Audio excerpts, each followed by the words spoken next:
पण तुमचं पर्सनल आयुष्य हे जर माझ्या बहिणीच्या सुखाच्या आड येणार असेल ना, तर मला काहीतरी हालचाल केली पाहिजे ना. नाहीतर मी कशाला तुमच्यासाठी स्थळ बघीन? मी स्वतःसाठी स्थळ नाही बघत. मला अजिबात आवडत नाही तो प्रकार. ऐका ना, खरंच गरज नाहीये त्याची. अहो गरज कशी नाहीये? तुमच्या भावानी अट घातली आहे. त्यांनी जर त्याची अट मागे घेतली तर मी माझे प्रयत्न थांबवेन. मी बोलते रोहनशी. कधी बोलाल? म्हणजे त्याचा फोन कधी एक्सपेक्ट करू? म्हणजे काय तुम्हीच म्हणालात ना रोहनशी बोलते.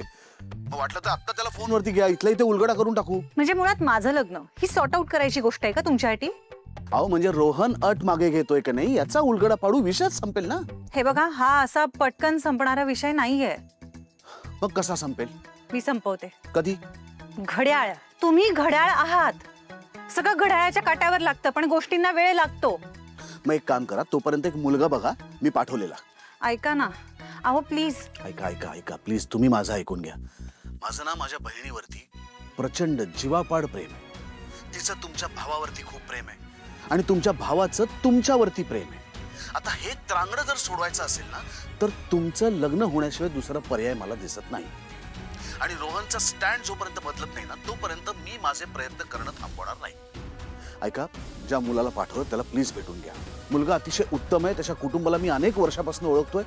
पुढचं काहीही टेन्शन घेऊ नका, सगळं मी करून घेईन. ठीक आहे, काळजी करू नका. बाय. ठेवला?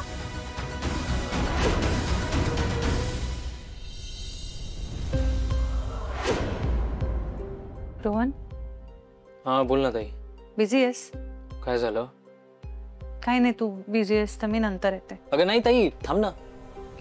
काय झालं मला सांग ना. मला थोडं महत्वाचं बोलायचं आहे. एक मिनिट थांब, आपण बोल. हे बघ, तू इम्पल्सिव्हली रिॲक्ट नको करूस, पण समर राजवाडेंनी जे लग्नाचे मुहूर्त काढलेत त्यातला सगळ्यात लवकरचा मुहूर्त बघून आपण लग्न उरकूया तुमचं, असं मला वाटतंय. म्हणजे चालेल ना तुला? काही प्रॉब्लेम नाहीये, पण अरे अधिरा आपल्या घरी येऊन गेली आहे ना, त्यानंतर मला म्हणजे खरं तर घरच्या सगळ्यांनाच असं वाटतंय की लग्न लांबणीवर नको टाकूया, कारण नंतर मग फाटे फुटत राहतील. पुन्हा ती काहीतरी असं वेड्यासारखं वागली तर सगळ्यांना त्याचा त्रास होईल. त्यापेक्षा तुमचं लग्न जर वेळेत झालं ना, तर तिच्याही मनाला जरा खात्री पटेल की बाबा झालं माझ्या मनासारखं म्हणून. आय नो ताई, पण माझी अट ऐक ना, रिक्वेस्ट करते तुला, नको ना अडून राहूस.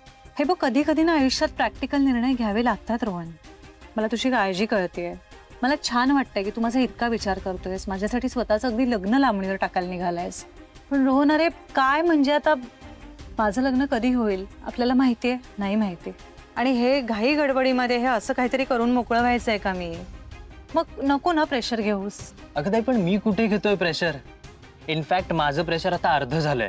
म्हणजे अधिराचे पिंट्या दादा आहेत ना, आणि तुला माहिती आहे ना, त्यांनी आता मनावर घेतलंय म्हणजे ते तुझ्यासाठी चांगलं स्थळ शोधणारच. अधिराचे पिंट्या दादा इतकेच आहेत ते माझ्यासाठी, कळतंय का?